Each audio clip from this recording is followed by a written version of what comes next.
पाकिस्तान पर भारतीय सेना की चढ़ाई तय। पाकिस्तान में भयंकर खौफ का आलम। भारत ने उतारी दो हाइपरसोनिक मिसाइल। दुनिया को नहीं हो रहा विश्वास। दोस्तों 1999 के कारगिल युद्ध को 23 साल हो चुके हैं, लेकिन आज भी पाकिस्तान पर भारत का ऑपरेशन विजय जारी है। भारत ने पाकिस्तान को ऐसे दर्द दिए हैं कि आज तक पाकिस्तान भूल नहीं पाया।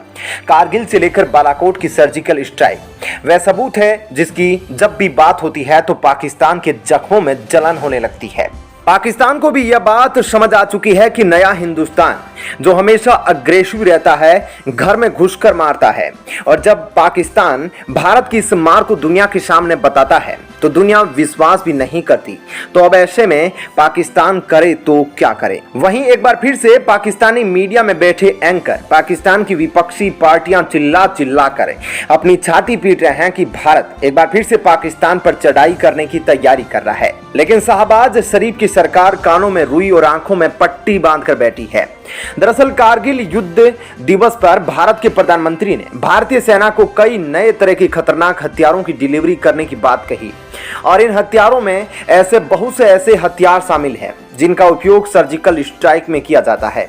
इन हथियारों में कई तरह की खुफिया ड्रोन भी शामिल है जो सर्जिकल स्ट्राइक के बैकबोन माने जाते हैं। भारत की पिछली सरकारों ने पाकिस्तान के साथ रिश्ते बढ़ाने की कोशिश तो करी थी, लेकिन मौजूदा मोदी सरकार जब से सत्ता में आई है तब से एक ही मंत्र पर काम कर रही है, पाकिस्तान को कभी माफ ना करो, पाकिस्तान पर कभी भरोसा मत करो, और पाकिस्तान जब भी गलती करे तो उसके घर में घुसकर उसको मारो और जल्दी से जल्दी पीओके को हासिल करो। कारगिल युद्ध के दौरान भारत ने पाकिस्तान को ऊंचे ऊंचे पहाड़ों से भागने पर मजबूर कर दिया था। भारत के डर के चलते भारत ने जहां जहां कहा पाकिस्तान उसे खाली करके पीछे हटता गया, और भारत कारगिल युद्ध के बाद डिफेंसिव जगह पर है, अटैकिंग बन गया है। अभी तक भारत की सर्जिकल स्ट्राइक पाकिस्तान पर जारी है। वह पाकिस्तान जो कभी यह मानने को तैयार नहीं हुआ कि भारत उस पर सर्जिकल स्ट्राइक किया है, लेकिन जब आज उसके घाव नहीं भरे हैं तो दुनिया के सामने कह रहा है कि पाकिस्तान पर फिर से एक बार सर्जिकल स्ट्राइक करने की तैयारी चल रही है। लेकिन पाकिस्तान के हुक्मरानों के पागल होते दिमाग में इस बात की सनक मच गई कि जब भारत पाकिस्तान पर हमला करता है तो पाकिस्तान दुनिया को भारत की इस कारनामे के बारे में बताना चाहता है, लेकिन दुनिया पाकिस्तान की बात मानने पर सहमत नहीं होती है।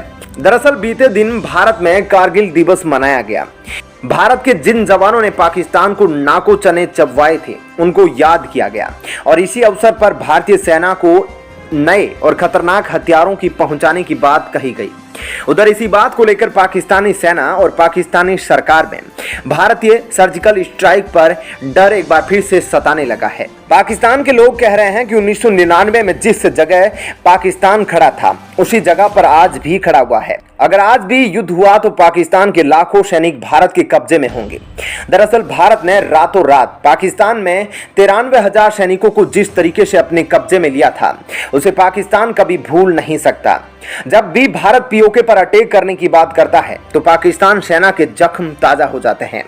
पाकिस्तानी सेना को अंदाजा है कि अगर भारत ने उस पर अटैक कर दिया तो उस वक्त तो 93,000 सैनिक उसकी हिरासत में थे, आज तो पूरी पाकिस्तानी फौज भी जा सकती है। उधर भारत की ओर से पीओके को लेकर एक बार फिर से बड़ा अल्टीमेटम दिया गया है, और तभी से पाकिस्तान घबराया हुआ है, क्योंकि भारत दुनिया के पटल पर एक ऐसा देश बन चुका है जिसके लिए दुनिया के हर देश अपने सर झुका देते हैं। तो पाकिस्तान घबराए नहीं तो और क्या करे। पाकिस्तान की घबराहट इसलिए है क्योंकि वह जानता है कि अगर भारत ने पाकिस्तान पर अटैक किया तो उसकी मदद करने के लिए कोई भी देश नहीं आएगा। लेकिन एक वक्त ऐसा भी था जब भारत और पाकिस्तान आमने सामने हुआ करते थे तो अमेरिका हमेशा पाकिस्तान की मदद के लिए पहुंच जाता था, लेकिन भारत की बढ़ती ताकत है जिसकी वजह से आज अमेरिका भारत के लिए अपने कानूनों तक में संशोधन करने पर मजबूर हो जाता है। अभी हाल ही में रूस से भारत के द्वारा खरीदे गए ऐसे 400 को लेकर ऐसा ही हुआ। भारत चीन और पाकिस्तान को तो एक ही समझता है, क्योंकि भारत के चाहे वायुसेना के चीफ हो या फिर थल सेना की चीफ, जब भी वे बयान देते हैं तो वे कहते हैं कि हमारी तैयारियां टू फ्रंट वॉर के लिए की जा रही है, यानी कि चीन पाकिस्तान में से किसी एक देश के साथ भारत के साथ युद्ध की शुरुआत होती है तो दोनों ही भारत पर अटैक करने की शुरुआत कर सकते हैं। उधर चीन पाकिस्तान पर कब्जा नहीं बल्कि पूरी तरह से काबिज हो चुका है। चीन की जो सबसे बड़ी चाल है वह शीपे के जरिए पीओके वाले हिस्से से गुजरकर अरब सागर में अपनी पकड़ बनाना चाहती है। वहीं पाकिस्तान के लिए पीओके इतना जरूरी नहीं जैसे बांग्लादेश पाकिस्तान के लिए जरूरी नहीं था। आपको बता दें कि 1970 के पहले तक बांग्लादेश पाकिस्तान का ही भाग हुआ करता था, लेकिन भारत की बदौलत ही पाकिस्तान के 2 टुकड़े हुए और एक टुकड़ा अलग होकर बांग्लादेश बना। वहीं भारत इतना ताकतवर हो गया कि अगर पाकिस्तान पर युद्ध कर दिया तो पाकिस्तान रातों रात दुनिया के नक्शे से गायब हो सकता है। वहीं लाखों के पैकेज बाजवा की सेना पर खर्च किए जाते हैं, लेकिन पाकिस्तान में हालात ऐसे हैं कि वहां के लोगों को 2 वक्त की रोटी भी नसीब नहीं हो रही। पाकिस्तान अपने सारे असेट, बंदरगाह, एयरपोर्ट, सड़कों तक को बेचने पर मजबूर हो गया है। तो अब लोगों का कहना है कि हमको टेंट तोप से खास मतलब नहीं, हमको पेट भरने के लिए रोटी चाहिए। तो दोस्तों, यह तो थी इस वीडियो की पहली खबर। आइए आपको दूसरी खबर के बारे में रूबरू करवाते हैं। दोस्तों, अब जो हम आपको बताने जा रहे हैं, इस खबर से चीन काफी हैरान परेशान हो चुका है। भारत की यह तैयारी ही ऐसी है कि चीनी ड्रैगन अपने वैज्ञानिकों को बुलाकर इमरजेंसी मीटिंग कर रहा है। उनसे पूछ रहा है कि ऐसा क्या भारत कैसे कर सकता है, हम क्यों नहीं कर पा रहे। दरअसल भारतीय सैनिकों के लिए हथियारों का निर्माण करने वाली एक भारतीय कंपनी ने बड़ी खबर दी है। आप सोच रहे होंगे कि डीआरडीओ के अलावा और कौन सी ऐसी भारतीय कंपनी है जो चीन की नींद हराम कर सकती है। तो आपको बता दें कि इस कंपनी का नाम है ब्रह्मोस एरोस्पेस। दरअसल ब्रह्मोस एरोस्पेस के द्वारा एक 5th जनरेशन की हाइपरसोनिक मिसाइल का निर्माण किया जा रहा है, जिसकी स्पीड के आगे दुनिया की कोई भी मिसाइल दूर दूर तक नजर नहीं आ रही। वहीं यह भी कहा जा रहा है कि ब्रह्मोस एरोस्पेस 2 सालों के अंदर इस मिसाइल के परीक्षण की पहली यूनिट तैयार कर लेगा। आपको बता दें कि इस मिसाइल की स्पीड 8 मैक के आसपास होगी, यानी कि साउंड की स्पीड से 8 गुना तेजी से अपने टारगेट को नस्तो नाबूद करेगी। दुनिया में बहुत से देश हाइपरसोनिक मिसाइलों के निर्माण पर दावा करते हैं, लेकिन असलियत में अभी किसी भी देश के पास हाइपरसोनिक मिसाइल मौजूद नहीं है।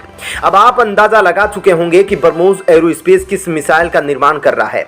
तो यह मिसाइल कोई और नहीं बल्कि ब्रह्मोस 2 है।